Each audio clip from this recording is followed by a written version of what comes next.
बात को। रिव्यू हमने ये किया कि हम ये जानते हैं कि जितना हम किसी काम को एक अच्छी मंसूबाबंदी के तहत करेंगे, प्लानिंग के तहत करेंगे, कुछ हिकमत ज़हन में रखते हुए करेंगे, वो काम उतना अच्छा होगा। अभी हम अपने इस चैप्टर को देखते हैं तो इस चैप्टर के हवाले से हमें ये बात समझ आती है कि हमने introduction to letter and circular ये कर लिया हमने। इसके बाद हम बात कर रहे थे कि हमने कैरिकुलम बनाना सीखा था, memorandum, agenda of meeting, minutes of meeting सीखे थे, ये हमारे इंटरनल यूजेस के डॉक्यूमेंट थे। अब हम लेटर जो कि ज़्यादातर एक्सटर्नल यूज़ होता है उसके ऊपर हम बात कर चुके हैं। तो लेटर कैसे बनता है, आज हम इसकी प्लानिंग पे बात करेंगे कि एक अच्छे लेटर की प्लानिंग कैसे की जाती है। तो हम प्लानिंग को पेश नज़र रखते हुए बात करते हैं। सबसे पहली बात तो जहन में ये होनी चाहिए कि हमें हमेशा एक लेटर जो है वो एक अच्छे तरीके से, प्लान तरीके से लिखना चाहिए। तो सवाल ये है कि एक अच्छे लेटर को प्लान करने का तरीकाकार क्या है। देखिए, एक अच्छे लेटर को प्लान करने का सबसे पहला तरीकाकार तो ये है कि हमें ये सोचना चाहिए कि इसका मकसद क्या है, इसका पर्पस क्या है, हम इसे क्यों लिख रहे हैं। ठीक है जी, तो सबसे पहले तो हमें उसका पर्पस आइडेंटिफाई होना चाहिए। फिर हमें सोचना चाहिए कि हम इसकी जो बॉडी है उसमें क्या टेक्स्ट ऐड करेंगे, how we pick up it, हम इस किस तरह से इसकी बॉडी ऑफ लेटर बनाएंगे, और ये सारी चीज़ों को हम समझते हैं। तो इसको हम एक लिस्ट बना लेते हैं क्या क्या करना है। देखिए, सबसे पहले इंट्रोडक्टरी पार्ट आना चाहिए, फिर उसके बाद प्रॉब्लम, पर्पस क्या है, ऑडियंस कौन है पता होना चाहिए, किसको हम लिख रहे हैं, हम क्या प्लानिंग कर रहे हैं इसके लिए, बॉडी ऑफ लेटर क्या है, क्लोजिंग कैसे करेंगे। तो हर एक एक स्टेप की हम प्लानिंग करेंगे। सबसे पहली बात तो यह है प्लान योर लेटर।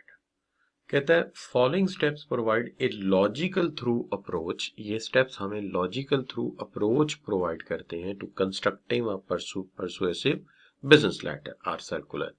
एक लेटर या सर्कुलर बनाने के लिए हमें जो है वो, अगर इन स्टेप्स का हम ख्याल रखेंगे तो हम एक बड़ा उम्दा और आला किस्म का लेटर लिख सकेंगे। परसुएसिव का मतलब जो दूसरे को इंस्पायर कर सके, जो अपनी बात पर ज्यादा जोर दे सके। तो बात पर जोर देने को आप परसुएसिव कह सकते हैं। लेटर और सर्कुलर में होती एक ही चीज है। अगर हम एक ही लेटर बहुत सारे लोगों को भेजें तो हम उसे सर्कुलर कह सकते हैं, अदरवाइज हम उसे लेटर कह सकते हैं। तो हम अदरवाइज हम उसे लेटर कह सकते हैं। तो बात क्या की, बात ये की कि अगर हम लॉजिकल तरीके से, मंतकी तरीके से बात करेंगे, अपनी बात को पुरअसर बनाएंगे, तो हमारा लेटर ज्यादा अच्छा होगा। उसके लिए ये स्टेप फॉलो करने चाहिए। सबसे पहली बात ये है कि हमें ये देखना चाहिए कि हम किस प्रॉब्लम के पेशे नजर इसको लिख रहे हैं। प्रॉब्लम क्या है, क्यों लिख रहे हैं आप, इसका मकसद क्या है, पर्पस क्या है, और ऑडियंस क्या है। आपके ज़हन में आ सकते हैं सर प्रॉब्लम, पर्पस, ये दोनों क्या है। देखिए, बात ये पर्पस तो मकसद हो गया, ऑडियंस किसको लिख रहे हैं ये पहले भी बात हो चुकी यू अप्रोच में कि ज्यादा जानिए कि आप जिसको खत लिख रहे हैं, लेटर लिख रहे हैं, वो कौन है। प्रॉब्लम ये हो सकती है हमारी नीड, हमारी प्रॉब्लम हो सकती है। डैट्स हमारी नीड क्या है, हम क्यों लिख रहे हैं। ठीक है जी, और ऑब्वियसली जो हमारी नीड है वही हमारा कन्वर्ट हो जाएगा किसमें, पर्पस में। ये हमारा मकसद भी है, इसको मकसद को हम पूरा कर लें तो हमारी प्रॉब्लम हल हो जाएगी। और हम किसको लिख रहे हैं, पहली बात तो ये। दूसरी चीज ये है कि हमें ये डिसाइड करना है हम क्या कहना चाहते हैं और क्या नहीं कहना चाहते। कौन सी ऐसी बातें हैं जो इसमें काबिले बयान है और कौन सी ऐसी बातें हैं जो नाकाबिले बयान है। तो हम कहना क्या चाहते हैं, एक दफा हम ये सोच लें। देखिए, बाकी सारे बैरियर बाद की बात है, पहले ये तो बात समझ आए लिखना क्या चाहते हैं आप। तो आप कभी किसी से कोई मैसेज लिखवाने जाए तो सबसे पहले आपसे ये नहीं कहेगा, वो कहेगा अच्छा क्यों लिखना है, मकसद बताओ, अच्छा किसको लिखना है, ताकि अंदाजा हो जाए किसको मैं लिख रहा हूँ। और फिर उसके बाद अगला सवाल इसका होगा, और भाई लिखना क्या है पहले ये तो बताओ, फिर देख लेंगे किस लैंग्वेज में लिखना है। तो इसका आसान हल ये है कि इंसान कभी ये सोचना चाहे कि मुझे क्या लिखना है तो कभी आउटलाइन बना ले। आउटलाइन में इंसान जरा लैंग्वेज बैरियर से, ग्रामेटिक से, बाकी चीजों से आजाद हो जाता है। तो जरा फायदा ही होता है कि एक ग्राफ सा बन जाता है, एक रफ सा ड्राफ्ट बन जाता है कि करना क्या चाहते हैं आप। फिर उससे ना जरा रास्ता हमवार होना शुरू हो जाता है और मकसद भी समझ आ जाता है। फिर आप इसमें ये भी देख लेते हैं कि मुझे पहले क्या लिखना चाहिए और बाद में क्या लिखना चाहिए, पहले पैराग्राफ में क्या होना चाहिए, दूसरे में क्या होना चाहिए। तो जब तक आप आउटलाइन बनाते हैं उतनी देर में ये सारा फैसला हो जाता है, और जब ये फैसला हो जाता है तो फिर आपके लिए स्ट्रक्चर बनाना बड़ा आसान हो जाता है कि लेटर का स्ट्रक्चर क्या होगा। अब आप जानते हैं जैसा घर का स्ट्रक्चर होता है ना जी, यहाँ ड्राइंग रूम होगा, यहाँ टीवी लॉन्च, इस तरह हमारे लेटर का भी स्ट्रक्चर है। यहाँ इंट्रोडक्शन होगा, यहाँ डिटेल होगी, यहाँ क्लोजिंग होगी, इस तरह इसका पूरा एक डिजाइन बन जाता है। ठीक होगी बात। अब इसमें जरा वन बाय वन बात हो जाए, वन बाय वन बात हो जाए, एक एक करके बात हो जाए। लेकिन सबसे पहली बात ये कि ये छोटी छोटी सी 4 बातें हैं, ये आपको समझ आई। अगर ये समझ आई तो फिर बात आगे बढ़ती है, वरना यहाँ हम रुक जाएंगे। तो ये 4 बातें हमें क्लियर हैं, शुक्र अल्लाह का। तो चलते हैं जी, आगे चलते हैं, बात करते हैं आपके साथ द बॉडी टेक्स्ट, यानी इसकी बॉडी में क्या टेक्स्ट रखना है। लेटर का जो मेन हुजम है, उसकी मेन जो जिसामत बनानी है, उसके अंदर क्या करना है। तो व्हाट आर यू राइटिंग, एक दफा अपने साथ सवाल तो कीजिए कि आप क्या लिखने जा रहे हैं। देखिए, अपने साथ सवाल करना सबसे आसान होता है। व्हाट इज द ऑब्जेक्टिव, हम क्या ऑब्जेक्टिव अचीव करने जा रहे हैं, मकसद क्या अचीव करने जा रहे हैं। तो सबसे पहली बात, एक मकसद तो ये हो सकता है हमारे पास कोई मालूमात है और जिसको हम खत लिख रहे हैं, लेटर लिख रहे हैं, उसके बाद मालूमात नहीं है और हम उसके साथ ये इंफॉर्मेशन शेयर करना चाहते हैं। ठीक है, तो हम ये कहते हैं for your kind information we just want to let you know about this, हम ये बात आपको बताना चाहते हैं। या कोई छोटा भाई है, कोई यंग बिजनेसमैन है या यंग चार्टर्ड अकाउंटेंट है, बातों में कुछ ऐसा करता है कि आप उसे कोई एडवाइस करना चाह रहे हैं कि यार ये काम ना करना, ये ट्रेडिंग एरिया गलत है, इसमें मत जाओ। ठीक है, किसी को ये बताना चाहते हैं कि हम आपके नुक्ता नज़र से इत्तफाक करते हैं, आपका ये नुक्ता नज़र बिल्कुल ठीक है, आपने मीटिंग में बिल्कुल जो है वो चैम्बर ऑफ कॉमर्स में जब आए आपने बिल्कुल सही नुक्ता उठाया, हम भी इससे इत्तफाक करते हैं। या हम उनसे पूछना चाहते हैं कि हमारा ये ख्याल है, आपकी इसके बारे में क्या राय है, सीक एन एग्रीमेंट, कि हम ये चाहते हैं कि इस तरह किया जाए, तो व्हाट्स योर ओपिनियन। ठीक है, या हम एक हाथ लिखते हैं कि फलां फलां डेट को अगर आप फ्री हैं तो हम एक मीटिंग हेल्ड कर लें, कन्फर्मिंग मीटिंग कंफर्म करना चाहते हैं। तो इस तरह के मकासद हो सकते हैं। ज़रा बिजनेस में क्या मकासद हो सकते हैं, बिजनेस में यही मकासद हो सकते हैं, पर्पस हो सकते हैं। कोई मालूमात देना चाहते हैं, कोई एडवाइस करना चाहते हैं। ठीक है जी, कस्टमर को हम माल दे रहे हैं, उसको एडवाइस कर सकते हैं कि ये मटेरियल इस तरीके से यूज़ ना करना, इसके ये फॉर्मेट है, इसी में यूज़ होगा ये। हम जैसे लुब्रिकेंट्स वाले अक्सर एक मैसेज इशू करते हैं कि हमारा लुब्रिकेंट दूसरे लुब्रिकेंट में मिक्स ना करें, वरना आपके इंजन को नुकसान होगा। तो दोनों अलग अलग केमिकल ट्रीट होते हैं, तो ये भी हो सकता है। तो एग्री टू समथिंग, किसी बात से हम इत्तफाक राय करते हैं, या हम पूछना चाहते हैं हमारी ये राय है, आपकी क्या राय है इसके ऊपर, या हम कोई मीटिंग जो है उसे कंफर्म करना चाहते हैं। तो ये एक तो बात ये हो गई, ये हो सकती है कि हमें ये पता हो हम करने क्या जा रहे हैं। दूसरी बात ये है कि हमेशा इस बात से मैं जोर देता रहा हूँ, चैप्टर 1 में जोर दिया है, चैप्टर 2 में जोर दिया है, चैप्टर 3 में बहुत जोर दिया है, चैप्टर 6 में बहुत जोर दिया है कि जिस बंदे के लिए पैगाम तैयार किया जा रहा है उसके मुतालिक ज्यादा से ज्यादा मालूमात इकट्ठी की जाए। ये बात यहाँ पे दोबारा फिर याद दहानी के लिए आपको कही जा रही है, ये बात दोबारा फिर आपको याद दहानी के लिए कही जा रही है। तो ये बात आपको याद दहानी के लिए फिर कही जा रही है, और वो क्या है, और वो बात ये है, to whom are you writing, तुम किसको लिख रहे हो।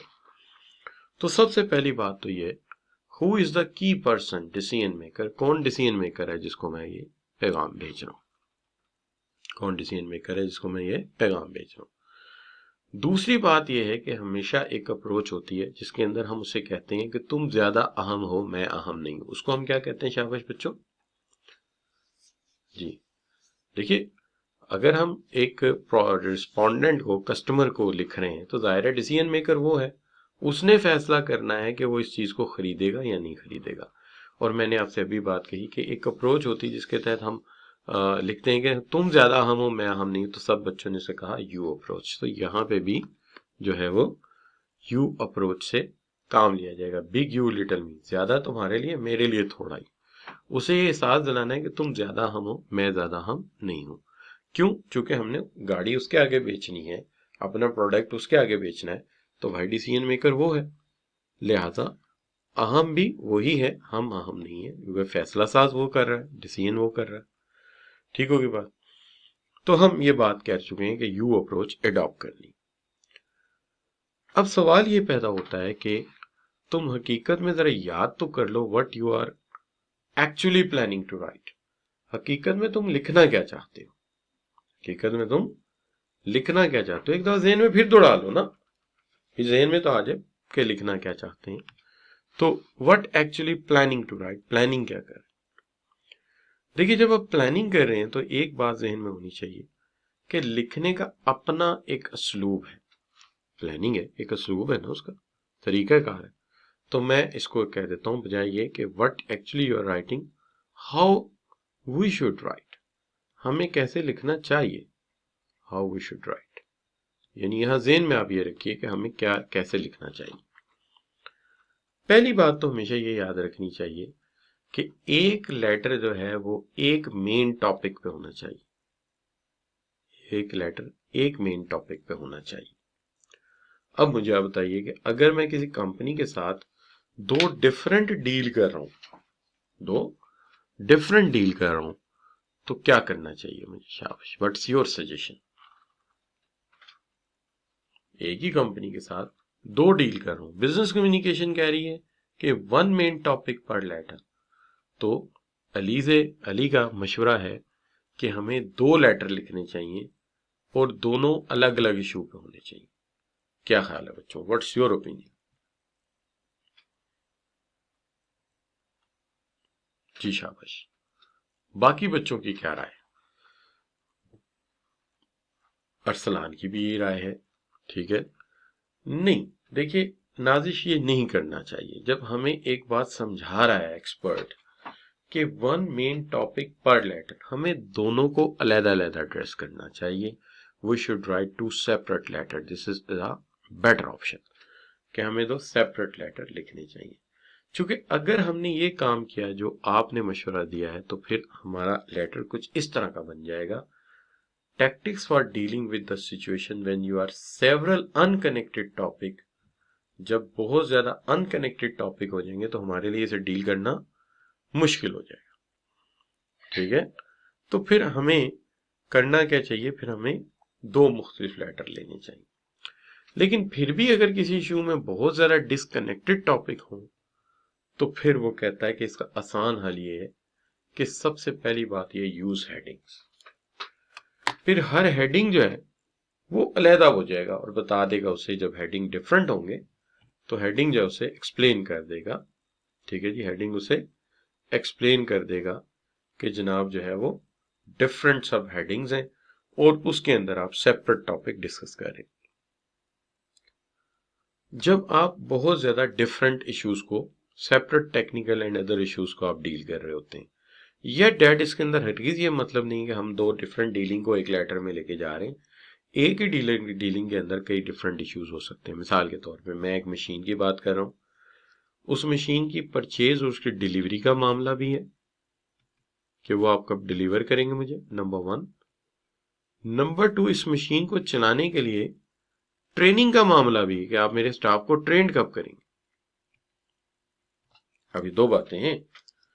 एक बात यह है कि आप मशीन जो मुझे दे रहे हैं, वो मशीन आप जो है वो कब मुझे डिलीवर कर रहे हैं और उसके लिए मेरे स्टाफ को ट्रेन कब कर रहे हैं। अब ये दो अलग अलग बातें हैं। चूंकि डील सेम है, लिहाजा एक ही डील में अगर दो डिफरेंट बातें हैं तो मुझे चाहिए मैं हेडिंग इस्तेमाल करूं और सेपरेट कर दूं टेक्निकल इश्यूज को। ठीक है। तो अगर बहुत ज्यादा टेक्निकल है तो फिर जाहिर बात है, फिर तो मशवरा वही है कि मल्टीपल लेटर्स यूज करें ताकि कोई इशू पैदा ही ना हो और कॉम्प्लेक्सिटी ना हो। ठीक है जी। और अगर कोई माइनर इशू है तो उसके लिए हम फिर बाद में टेलीफोनिक बात भी कर सकते हैं और मीटिंग भी कर सकते हैं। लेकिन इससे हतमी नतीजा आप क्या हासिल करते हैं कि अगर दो डिफरेंट टॉपिक्स हों तो मुझे ज्यादा अच्छा मशवरा क्या देंगे आप? जी शाबाश। अगर दो बिल्कुल डिफरेंट टॉपिक्स हैं तो मुझे क्या करना चाहिए? शाबाश, अभी भी आपका मशवरा तो हाफिज नुमान अली का मशवरा और बाकी तमाम बच्चों का मशवरा यही कि 2 लेटर कर लेने चाहिए। लेकिन एक बहुत ही एसोसिएटेड टॉपिक है, लेकिन उसके अंदर सब टॉपिक बनते हैं, तो फिर क्या करना चाहिए?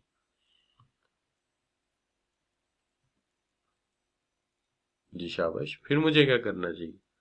फिर मुझे ज्यादा बेहतर है हेडिंग यूज कर लेनी चाहिए, क्योंकि हेडिंग से मैं एक एक इशू को अलग-अलग कर सकता हूँ। जो माइनर इश्यूज है, मेजर होते तो फिर तो वही बात है कि लेटर ही अलग बना लेते। अब आपको डिसाइड करना है व्हाट यू वांट टू से। अब एक्सपर्ट हमें बता रहा है कि अगर हम मैनेजर के तौर पे सामने आते हैं, हम एज अ चार्टेड अकाउंट अपनी क्वालिफाई करने के बाद किसी बड़ी पोस्ट पे बैठे हैं, तो वो एक तरीका बता रहे हैं। तरीका ये बता रहा है कि सबसे पहली बात यह है कि इंसान जितना मर्जी पढ़ा लिखा हो, आइडियाज आहिस्ता आहिस्ता कलेक्ट करता है। ब्रेन तो सेम है इंसान का। प्रोफेशनल का सिर्फ फर्क ये होता है कि वो अपने ब्रेन को अच्छे तरीके से इस्तेमाल करता है और आम आदमी उस तरीके से इस्तेमाल नहीं करता। बस यही फर्क होता है, ब्रेन तो दोनों के पास होता है। लेकिन मसला ये है कि क्या उस तरीके से आप ब्रेन इस्तेमाल कर रहे हैं? तरीका सीखेंगे तो फिर इस्तेमाल करेंगे ना। तो हम आज उससे ये पूछते हैं कि अच्छा भाई चलो हमें तरीका बताओ कि जब हमें कुछ लिखना हो या लेटर लिखना हो तो कैसे डिसाइड करें कि हमें क्या कहना चाहिए। तो सबसे पहली बात हमें ये कहता है कि आप ऐसा करें, construct A list of points. Professional की आदत होती है वो जब कोई बात करने लगता है तो एक लिस्ट ऑफ पॉइंट्स बना लेता है। लिस्ट ऑफ पॉइंट्स बना लेता है, यानी लिस्ट बना लेता है कि अच्छा इसमें ये बातें मुझे कहनी है। अच्छा, जब लिस्ट बन जाती है तो फिर ये पता चलता है कि बाज़ औक़ात ऐसा होता है कि अहम नुक्ता बाद में ज़हन में आता है और कम अहम नुक्ता बाद पहले ज़हन में आ जाता है। तो फिर हम क्या करें? लेट्स सपोज हम ये कहते हैं कि यार जो मेन बात थी वो तो बाद में ज़हन में आई है और जो एसोसिएटेड थॉट था वो पहले आ गया था। तो फिर क्या करोगे? पॉइंट्स तो लिखे हुए, शाबाश। फिर आप क्या करोगे? फिर आप इनकी अरेंजमेंट बदल दोगे, आप इन्हें रीअरेंज कर लोगे। भाई पॉइंट्स से तो रीअरेंज हो गए ना, और रीअरेंज करने में एक ऑर्डर लेके आओगे। इस ऑर्डर को आम जुबान में क्या कहेंगे आप? अगर ये ऑर्डर बहुत अच्छा है तो आप इसको क्या कहेंगे? इसको हम कहेंगे ये एक लॉजिकल ऑर्डर है। ये एक लॉजिकल ऑर्डर। तो हम रैंक कर लेते हैं, ऐसा कर लेते हैं, रैंक कर लेते हैं, कैटेगोराइज कर लेते हैं कि पहले पॉइंट लिख लेते हैं, फिर हमें पता लगता है नहीं नहीं यार हम पॉइंट तो बाद में ज़हन में आया, असल बात तो रह गई थी, वो तो बाद में ज़हन में आई है। तो भाई उसको रीअरेंज कर लेते हैं, उसको कैटेगोराइज कर लेते हैं। क्या ख्याल? तो इस तरह लॉजिकल ऑर्डर बन जाएगा। तो फिर अगर ये भी हो गया है तो फिर प्रोफेशनल आमतौर पे क्या करते हैं? फिर प्रोफेशनल आमतौर पे पहले मेन चीज नहीं बनाते, पहले वो एक आउटलाइन बनाते। पहले वो एक आउटलाइन बनाते हैं। जिंदगी में बहुत सारे मामलात में पहले आउटलाइन बनानी पड़ती है। तो ये जिस घर में मैं बैठा हूं ना, तो मैंने जब ये घर बनाना था तो मैं एक एक्सपर्ट के पास गया, तो मैंने कहा जी मुझे इस तरह के घर का एक डिजाइन बना दे, मैप बना दे। तो उसने मुझे कहा देखिए मैंने सिर्फ आपके आइडिया को पेपर पे क्राफ्ट करना है, बुनियादी तौर पे आउटलाइन आपने बना के लानी है। वो आउटलाइन आप टेढ़ी बनाए, तिरछी बनाए, जैसी बनाए बनाए, बना के ले सीधी मैं कर दूंगा, लेकिन आउटलाइन आपने बनानी है। इसका मतलब जिंदगी में बहुत सारे मामलात ऐसे होते हैं जिसमें बुनियादी आइडिया आपको ही देना पड़ता है, आउटलाइन आपको ही देनी पड़ती है। हाँ, एक्सपर्ट उसकी तरतीब सही कर सकता है, लेकिन हमेशा मुनासिब आइडिया जो है वो, या अच्छा आइडिया जो है वो उसी ने देना होता है जिसने चीज क्राफ्ट करनी है। लिहाजा एक आउटलाइन बनानी चाहिए। और आउटलाइन क्या होती है? आउटलाइन होती है draft and outline of the letter, और उसको इनिशियली असेस करना होता है कि इसका इम्पैक्ट भी कुछ बन रहा है कि नहीं बन रहा। यानी वो जैसे गाड़ी बनाते हैं ना, पहले उसका प्रोटोटाइप बना लेते हैं, प्रोटोटाइप बना के एक दफा देखते हैं कि यार इसकी कोई शक्ल भी निकलती है कि नहीं। तो कभी कभी ऐसा होता है कि वो बना के खुद हंस रहे होते हैं, उसकी शक्ल ना रिक्शे की है, ना स्कूटर की है, ना गाड़ी की, और कहते हैं रहने दो यार दफा करो। अच्छा, लेकिन बाज़ का ऐसा होता है कि वो जैसे ही अपना प्रोटोटाइप रखते हैं तो कहते हैं यार एडमायरेबल, ये तो बड़ी चीज बन गई है। तो फिर वो उसके ऊपर आगे काम करते हैं। ऐसे ही हम लेटर में करते हैं, एक दफा जरा ड्राफ्ट करके देख लेते हैं इसमें कोई इम्पैक्ट बनता भी है कि नहीं। ठीक है, और फिर अपने काम को एक दफा रिव्यू कर लेते हैं। इसके अंदर हम ब्रेक भी ले लेते हैं ताकि अगर हमारे माइंड में कोई चीज हो रहा है तो वो क्लियर हो जाए और फिर आइडिया ज्यादा प्योरीफाई होके आ जाए। तो ये तरीकाकार। अब ये सारे काम हो गए। इसके अंदर क्या काम हो गए, हमने बुनियादी तौर पे सोच लिया कैसे हम एक आइडिया क्राफ्ट करेंगे, बुनियादी बात कैसे लिखेंगे, यू अप्रोच इस्तेमाल करेंगे, फिर हम सोचेंगे एडवाइस करना है, इंफॉर्मेशन देनी है, करना क्या है।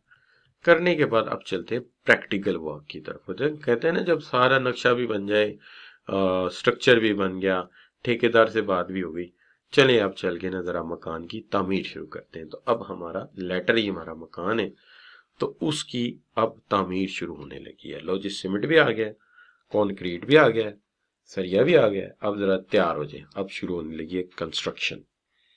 लो जनाब, कंस्ट्रक्शन शुरू हो गई, स्ट्रक्चर बनने लगा है। स्ट्रक्चर के अंदर सबसे पहले बनेगा ओपनिंग पैराग्राफ।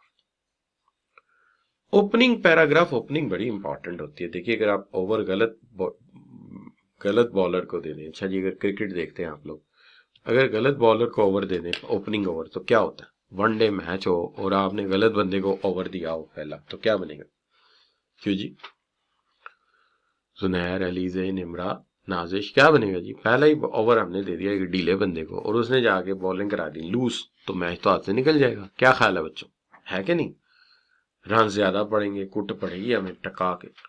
लिहाजा भाई ओपनिंग बड़ी इंपॉर्टेंट होती है। ओपनिंग बैट्समैन हो या ओपनिंग बॉलर हो, 36 से बचना चाहिए। क्यों जी, 36 का आंकड़ा पड़ जाए तो बड़ा मसला हो जाता है। अच्छा, तो लिहाजा 36 के आंकड़े से बचना चाहिए, और 36 का आंकड़ा मतलब 36 स्कोर से बचना चाहिए। आंकड़ा स्कोर को कहते हैं हिंदी में। तो हम कहते हैं सबसे पहली बात ओपनिंग इंपॉर्टेंट है। लिहाजा telling the reader why you are writing, क्योंकि उसने पहली लाइन को ये पढ़ना है कि यार ये वर्थफुल है, मैं आगे पढ़ूं कि ना पढ़ूं। और अगर आपका पैगाम यही क्लियर नहीं कर रहा, ठीक है, अगर आपका पैगाम यही क्लियर नहीं कर रहा कि ये क्यों लिखा गया है, ये क्यों लिखा गया है, तो फिर सीधी बात है, telling the reader why you are writing, तो पहले मकसद क्लियर कर दीजिए ओपनिंग में ही, हम ये लिखने जा रहे हैं, ताकि पढ़ने वाला ज़हनी तौर पे तैयार हो जाए इसमें है क्या। ठीक है, thinking them for previous communication, अगर प्रीवियस कम्युनिकेशन का लिंक नहीं देंगे तो बात नहीं बनेगी, इसलिए प्रीवियस रेफरेंस साथ होना चाहिए, reference to our discussion on telephone, या reference to our letter number 11223, याद है रेफरेंस नंबर दिया था, याद है एक रेफरेंस नंबर दिया था हमने, तो वो रेफरेंस नंबर के साथ इंपॉर्टेंट। तो सबसे पहली बात, telling the reader why you are writing, आप क्यों लिख रहे हैं, और दूसरी बात यह है कि प्रीवियस कम्युनिकेशन का हवाला देंगे तो याद आएगा, अच्छा वो बात हो रही है, वो बात हुई थी, वाकई टेलीफोन पे हमारे साथ बात हुई थी। इसलिए बड़े ध्यान से आपको उस लेटर का सब्जेक्ट इंट्रोड्यूस कराना चाहिए, और reader on the latest development जो हुई है वो बतानी चाहिए कि जी पहले सब्जेक्ट ये चल रहा है, इस वक्त हमारी इस चीज के ऊपर ये अंडरस्टैंडिंग बन गई है।